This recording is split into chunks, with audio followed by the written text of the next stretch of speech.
they all say when they see me pouring some more.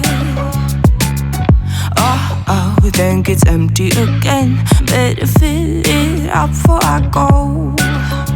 Cause I'm loving it, feeling it, touch me and being it. See what I see in it, I'm typical. Messing around with it, mix it up, go with it. Fuck with it, flow with it, let it all go. Oh Lord, think you know what I'm like, but you don't fall, you lose control. Bittersweet. 자, 안녕하세요, 차이나TV입니다. 자, 오늘 제가 가져온 차 바로 포드 익스페디션 모델입니다. 이 차량 같은 경우에는 전장이 5300mm가 넘는 이제 포드의 풀사이즈 SUV인데 제가 이때까지 리뷰한 차 중에서 가장 큰 것 같아요. 그래서 오늘 이 차량의 승차감, 주행감, 엔진 느낌 이런 것들을 자세하게 여러분들께 말씀드리면서 과연 이 차량을 살만한 가치가 있는지 말씀드리도록 하겠습니다. 일단 이 차량을 리뷰함에 있어서 가장 먼저 말씀드리고 싶은 게 바로 승차감이에요. 승차감. 이 차량은 이제 우리나라에 몇 없는 바디온 프레임 차량이잖아요. 그 바디온 프레임 차량이라고 생각하면 당연히 승차감이 떨어질 수밖에 없다. 특히 2, 3열의 승차감이 떨어질 수밖에 없다라는 인식이 강하기 때문에 일단 가장 먼저 제가 2열, 3열에 앉아보고 승차감이 진짜 어떤지 한번 말씀드리도록 하겠습니다. 자, 지금 익스페디션의 2열에 앉아서 가고 있는데 제가 이 프레임 바디 차들의 2열을 리뷰함에 있어서 가장 먼저 살펴보는 게 바로 뒷바퀴 댐퍼예요. 그게 뭐냐면 이 프레임 바디 차들은 기본적으로 첨가 장치들, 그러니까 서스펜션이나 댐퍼나 스프링이나 이런 모든 것들이 프레임에 꽂힌단 말이에요. 그렇다 보니까 특징이 댐퍼의 길이가 일반 차들에 비해서 길게 나올 수가 없어요. 굉장히 짧은 그 스트로크를 보여주는데 그렇게 되면 댐퍼의 기본적인 이동 범위가 굉장히 짧아지니까 2, 3열에 앉은 사람들한테 좋은 승차감을 줄 수가 없단 말이에요. 그래서 캐딜락 에스컬레이드 같은 또 다른 프레임 차들 같은 경우에는 뒷바퀴 댐퍼를 작은 공간에서 최대한 길게 뽑아내기 위해서 뒷바퀴 댐퍼의 각도를 최대한 뒤로 눕혀놨어요. 그렇게 돼버리면은 댐퍼의 이동 범위가 길어지고 조금 더 좋은 승차감을 보여줄 수 있는데 이 차 같은 경우에는 제가 뒷바퀴 댐퍼를 보니까 뒤로 눕혀져 있는 건 둘째 치고 댐퍼와 스프링이 모두 일체형으로 되어 있는 거예요. 뒷바퀴 댐퍼도 일자로 꽂혀 있고요. 그래서 이렇게 세팅을 해가지고 승차감이 너무 안 좋지 않을까라는 걱정을 했는데 제가 이런 식으로 방지턱을 지금 한 30km로 넘는데 지금 딱 느껴지는 게 막 그렇게 승차감이 엄청 좋지는 않아요. 이건 당연한 거예요. 이게 범핑이 될 때는 괜찮은데 이 떨어질 때 아무래도 스트로크가 짧다 보니까 2열에 앉았을 때 승차감이 막 그렇게 엄청 좋다고 할 수는 없습니다. 그래서 아까 제가 여러 번 테스트를 했는데 이런 식으로 한 30km 아래로 넘었을 때는 떨어지는 범위가 많지 않으니까 좀 부드럽게 넘어가는 그런 편을 보여줍니다. 그렇기 때문에 항상 이 차를 타면서 2열에 사람이 앉았을 때는 정말 천천히 방지턱을 넘을 필요가 있다라는 점 말씀드리고, 근데 이 차의 승차감에 대해서 좀 칭찬하고 싶은 게 이 프레임 차들의 특징이 차체 진동 자체가 그 모노코크 바디 차처럼 댐퍼에서 바로 차체로 연결돼서 차체 전체로 퍼지는 게 아니고 그 H자 형태의 길고 좁은 철제 프레임을 통해 가지고 승객석으로 전달이 되다 보니까 한번 딱 진동을 먹고 나면 그 잔진동들이 계속 살아나면서 운전자에게 스트레스를 준단 말이에요. 근데 이 차 같은 경우에는 그런 게 없어요. 한번 조그만 요철을 만나면 그 진동이 승객석으로 올라오긴 오는데 그게 오래 지속이 되지 않고 바로 사라져 버리니까 운전자에게 별로 스트레스를 안 주는데, 이렇게 세팅할 수 있었던 이유가 프레임과 차체를 연결하는 그 바디 마운팅 부시를 좀 좋은 소재를 사용을 했거나 아니면은 이 2.5톤이라는 거대한 무게로 이제 그런 진동들을 누르고 가다 보니까 굉장히 좋은 승차감을 보여주고 있습니다. 그럼 이제 3열에 앉아서 한번 가볼게요.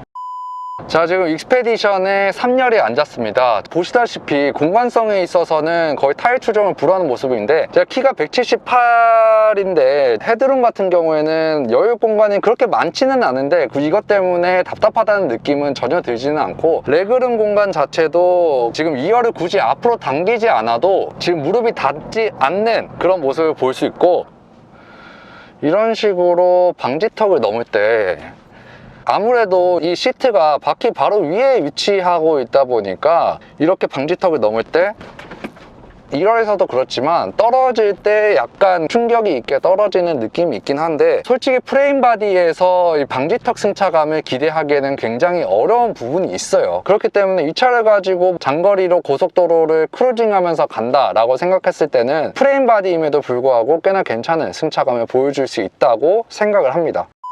이 영상을 보시고 이 차에 대해서 뽐뿌가 오신 분들을 위해서 이 차의 구매가에 대해서 잠깐 설명드리자면, 포드 링컨 더 파크 모터스 용인전 시장에서 근무하고 계시는 그 정휘교 대리님께 차익난TV 보고 왔다고 문의 주시면은 굉장히 친절하게 좋은 조건으로 안내를 해주실 수 있을 것 같으니까, 이 차를 고려하시는 분들은 정휘교 대리님께 문의하셔가지고 정확한 뭐 할인율이나 재고 상황 이런 것들 문의 주시면 될 것 같습니다.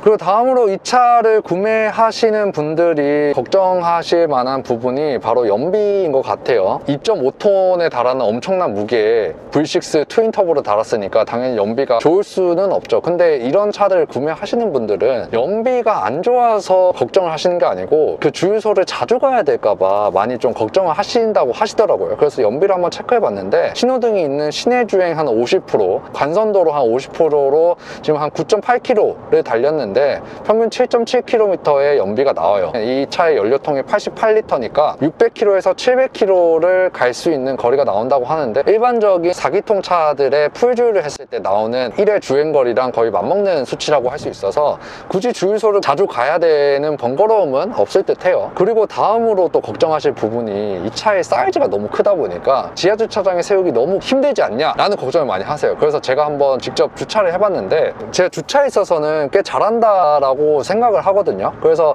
이 차를 집어 넣을 때 막 그렇게 엄청 크게 어렵다는 느낌은 들지 않을 거예요. 왜냐하면 이제 서라운드 뷰도 있다 보니까 이제 어시스트를 많이 받는 부분이 있는데, 주차를 하고 차문을 열고 내릴 때 조금 차들이 밀집한 곳에 주차를 하면은 그런 부분에 있어서 약간 좀 애로사항이 있지 않을까 싶습니다. 그리고 다음으로 말씀드릴 게 이 차의 파워트레인인데, 이 차량에는 포드에서 굉장히 광범위하게 사용하고 있는 그 3.5L 에코부스트 V6 트윈터보 엔진이 들어가서 405마력을 내고 66토크를 내주는 차인데, 제가 이 차량을 시승하기 전에 좀 엔진 스펙을 봤는데 약간 좀 이상한 게 있었어요. 이 차량의 엔진의 형상 자체가 숏 스트로크 엔진이더라고요. 실린더의 지름을 나타내는 보호의 수치가 92.5mm이고 실린더의 상하 움직임을 나타내는 스트로크 수치가 86.6인 거예요. 그래서 이런 2.5톤이 넘는 무거운 차를 끌기 위해서는 당연히 이제 롱 스트로크형 엔진으로 세팅을 해서 초반에 차를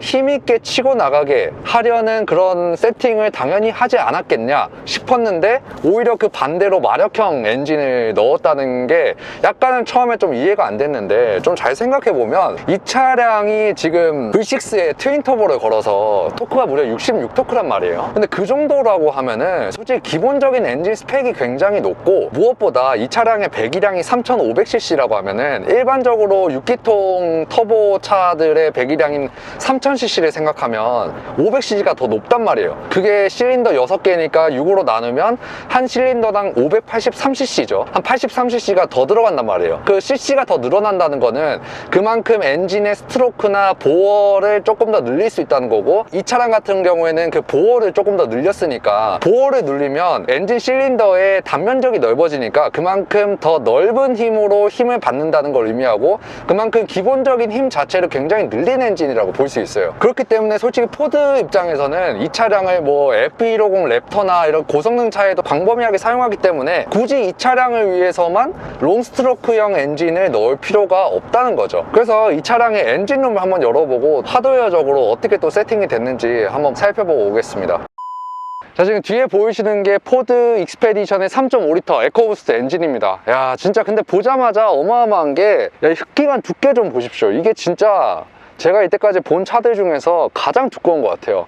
자, 이런 식으로 두껍게 흡기관을 만들어 버리면은 한 번에 흡입할 수 있는 공기의 양을 늘림으로써 가능성은 좀 늘릴 수 있지만 엄청난 토크감을 보여줄 수 있다는 거죠. 그래서 아까 제가 설명드린 뭐 굳이 이 차를 롱스트로크형 엔진으로 세팅을 해가지고 초반부터 추가적인 토크감을 얻을 필요가 없었던 것 같아요. 자, 그래서 이제 공기의 이동 경로를 한번 보시면, 이쪽 여기 보이시는 이쪽 구멍을 통해서 공기가 들어가서 여기 보이시는 에어 필터를 거쳐서 이쪽으로 쭉 와서 여기서 이제 공기가 나뉘어요.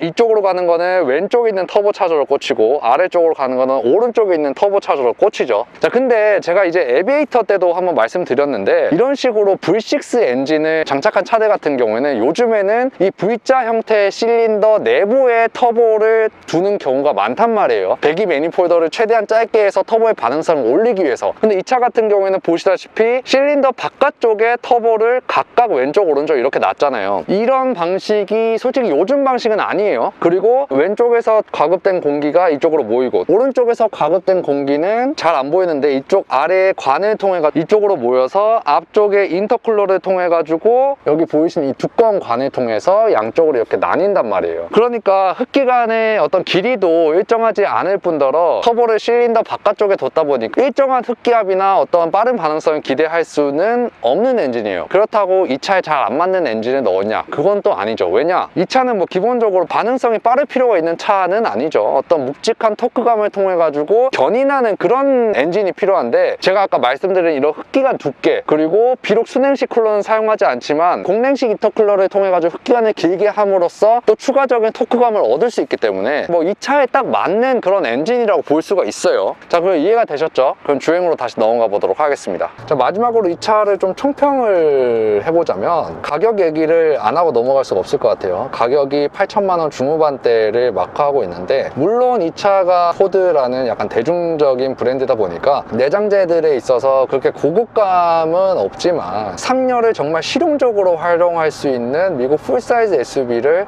취등록세까지 합쳐가지고 1억 미만으로 살 수 있다는 거는 엄청난 가성비라고 볼 수 있고, 꽤나 준수한 승차감과 엄청난 공간성을 필요로 하시는 분들에게는 이 차가 합리적인 선택지가 될 수 있다는 점 말씀드리면서 이만 익스페디션 리뷰를 마치도록 하겠습니다. 시청해주셔서 감사합니다.